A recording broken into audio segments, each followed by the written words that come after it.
பூமியில் இருப்பதும் வானத்தில் பறப்பதும் அவரவர் எண்ணங்களே. கவிஞர் கண்ணதாசனோட இந்த மென்மையான வரிகளோட வாங்க இந்த சிந்தனை பயணத்தை நம்ம ஒன்னா சேர்ந்து தொடங்குவோம். எல்லாருக்கும் வணக்கம். டாக்டர் ஆர் கார்த்திகேயனோட படைப்பை அடிப்படையா வச்சு நாம பார்க்க போற இந்த ஆய்வுல உங்களை சந்திக்கிறதுல எனக்கு ரொம்ப சந்தோஷம். நம்ம எண்ணங்கள் தான் நம்ம உலகத்தையே உருவாக்குதுன்னு நீங்க எப்பதாவது யோசிச்சு பார்த்திருக்கீங்களா? இன்னைக்கு அந்த சக்தி வாய்ந்த உண்மையை தான் நம்ம கொஞ்சம் ஆழமா பார்க்க போறோம். மனித குலம் கண்டுபிடிச்சதுலயே ரொம்ப முக்கியமான ஒரு உண்மை என்ன தெரியுமா? நம்ம எண்ணங்களை மாத்துறது மூலமா நம்ம வாழ்க்கையே நம்மால மாத்த முடியும். இது ஏதோ சும்மா சொல்ற ஒரு விஷயம் இல்லைங்க. நம்ம வாழ்க்கையோட அஸ்திவாரமே இதுதான். சரி, இதை இன்னும் கொஞ்சம் தெளிவா பார்க்கலாம். நீங்க என்னால முடியும்னு நம்பினாலும் சரி, இல்ல என்னால முடியாது அப்படின்னு நம்பினாலும் சரி, ஆச்சரியமான விஷயம் என்னன்னா, ரெண்டுல எதுவா இருந்தாலும் நீங்க சொல்றது 100க்கு 100 சரிதான். ஏன்னா இந்த ரெண்டுமே உங்க வாழ்க்கையை தீர்மானிக்கிற சக்தி வாய்ந்த வார்த்தைகள். இது வெறும் தத்துவம் கிடையாதுங்க, இது ஒரு பிரபஞ்ச விதி. நீங்க கிரிக்கெட் விளையாடினாலும் சரி, உங்க வேலையில இருந்தாலும் சரி, உங்க வாழ்க்கையோட ஒவ்வொரு கட்டத்திலையும் வெற்றிக்கும் தோல்விக்கும் பின்னால இருக்கிறது நம்ம எண்ணங்கள் தான். தோத்துடக்கூடாதுன்னு விளையாடுறதுக்கும் ஜெயிக்கணும்னு விளையாடுறதுக்கும் மனசளவுல பெரிய வித்தியாசம் இருக்கு இல்லையா? சரி, இந்த நம்பிக்கை நிஜ வாழ்க்கையில என்ன மாதிரி அற்புதங்களை எல்லாம் செய்யுதுன்னு ஒரு சின்ன கதை மூலமா நாம பார்க்கலாமா? ஒரு ஷூ கம்பெனி தன்னோட 2 சேல்ஸ்மேனை ஒரு தீவுக்கு அனுப்புது. அங்க போனதும் 2 பேரும் ஒரே விஷயத்த தான் பாக்குறாங்க. ஆனா அவங்க பார்வை தான் வேற வேறையா இருந்துச்சு. ஒருத்தர் அங்க யாருமே ஷூ போடல, இங்க நம்ம வியாபாரம் நடக்காதுன்னு தடைய மட்டும் பார்த்தாரு. ஆனா இன்னொருத்தர் யாருமே ஷூ போடல, போட்டியே இல்ல, முழு மார்க்கெட்டும் நமக்குத்தான்னு வாய்ப்பை பார்த்தாரு.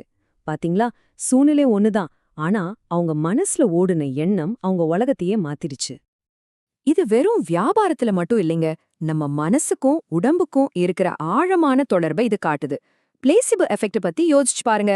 சக்கரை மாத்திரைய மருந்துன்னு நம்பி சாப்பிட்டா நிஜமாவே உடம்பு குணமாகுது.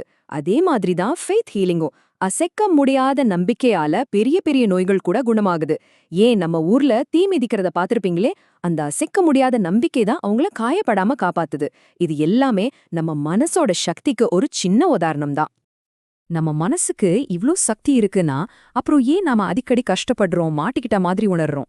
அதுக்கு காரணம் நம்ம மனசு நமக்கே தெரியாம நம்ம கிட்ட சில தந்திரங்கள் செய்யுது. அது என்னன்னு பார்க்கலாமா? ஒரு ஆச்சரியமான விஷயம் சொல்றேன் கேளுங்க. சயின்ஸ் படி ஒரு சராசரி மனுஷனுக்கு ஒரு நாளைக்கு கிட்டத்தட்ட 35,000 எண்ணங்கள் வருதாம். கேட்கவே தலை சுத்துதில்ல? ஆனா இதுலதான் ஒரு பெரிய அதிர்ச்சி இருக்கு.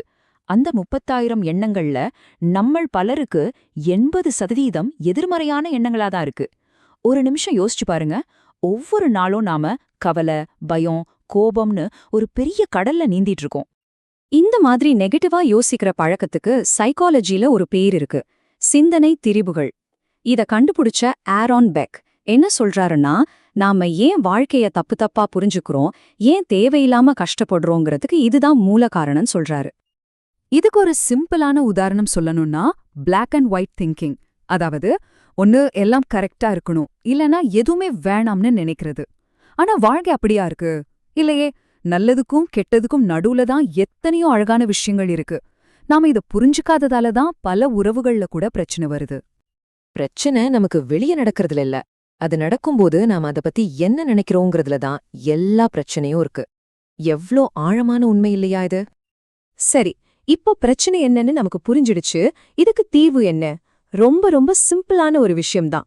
நாமளா கவனமா நல்ல எண்ணங்களை தேர்ந்தெடுத்து ஒரு சின்ன செடியை பராமரிக்கிற மாதிரி அதை அன்பா வளர்க்கணும். லூயிஸ் ஹேனு ஒருத்தங்க இருந்தாங்க. அவங்களுக்கு கேன்சர். டாக்டர்ஸ் எல்லாரும் கைவிரிச்சிட்டாங்க. ஆனா அவங்க தன்னோட மனசை நம்பினாங்க. நல்ல எண்ணங்களை, பாசிட்டிவ் வார்த்தைகளை திரும்ப திரும்ப சொல்லிக்கிட்டே இருந்தாங்க. ஆச்சரியமா, அந்த கேன்சர்ல இருந்து முழுசா குணமாயிட்டாங்க. நம்ம எண்ணத்தோட சக்திக்கு இதை விட ஒரு பெரிய அத்தாட்சி வேணுமா? சரி, இந்த மாதிரி பாசிட்டிவ் வாக்கியங்களை எப்படி உருவாக்குறது? அதுக்கு 3 சிம்பிளான ரூல்ஸ் தான் இருக்கு. 1, நீங்க சொல்ற வாக்கியம் நான் அல்லது என் அப்படின்னு தொடங்கணும். 2, அதுல நல்ல பாசிட்டிவான வார்த்தைகள் இருக்கணும். 3வது, இதுதான் ரொம்ப முக்கியம், அந்த வாக்கியம் இப்ப நடக்கிற மாதிரி, அதாவது நிகழ்காலத்துல இருக்கணும். நான் பணக்காரன் ஆவேன்னு சொல்றதுக்கும் நான் பணத்தை ஈர்த்துக்கிட்டே இருக்கேன்னு சொல்றதுக்கும் பெரிய வித்தியாசம் இருக்கு. முதல்ல சொன்னா அது என்னைக்கோ நடக்க போற ஒரு ஆசை மாதிரி இருக்கும். ஆனா ரெண்டாவதா சொன்னா அது இப்பவே நடந்துட்டு இருக்கிற ஒரு உண்மையா நம்ம மனசுல பதியும். இந்த சின்ன ஒரு மாத்தம் தான் நம்ம ஆழ் மனசை வேலை செய்ய வைக்கும். சரி, இவ்ளோ விஷயங்கள் நாம பேசியிருக்கோம்.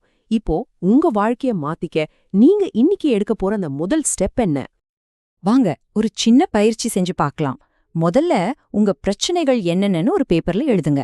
அப்புறம் அந்த பிரச்சனைகள் வரும்போது உங்களுக்கு என்ன மாதிரி நெகட்டிவ் எண்ணங்கள் வருதுன்னு யோசிச்சு அதையும் எழுதுங்க. அதுக்கப்புறம் அந்த எண்ணங்களை நல்லா கவனிச்சு அதுல என்ன மாதிரியான தவறான பார்வை இருக்குன்னு கண்டுபிடிங்க. கடைசியா அந்த நெகட்டிவ் எண்ணங்களை பாசிட்டிவான நிகழ்காலத்துல சொல்ற மாதிரி மாத்தி எழுதுங்க. இதுதான் நீங்க வைக்கிற முதலடி. கடைசியா ஒன்னே ஒன்னு மட்டும் உங்க மனசுல ஆழமா வச்சுக்கோங்க. உங்க மனசு ஒரு வேலைக்கார மாதிரி. நீங்க எதை உண்மையா நம்புறீங்களோ அதைத்தான் அது செய்யும். அத நல்ல வழியில, அழகான வழியில கொண்டு போற சக்தி உங்க கையில தான் இருக்கு. அப்போ உங்க வாழ்க்கைய மாத்துறதுக்கு இன்னைக்கு நீங்க எந்த எண்ணத்தை தேர்ந்தெடுக்க போறீங்க? இந்த கேள்வியோட உங்களை நான் சிந்திக்க விடுறேன். உங்க பயணம் ரொம்ப நல்லபடியா வெளிச்சமா அமைய என் மனமார்ந்த வாழ்த்துக்கள்.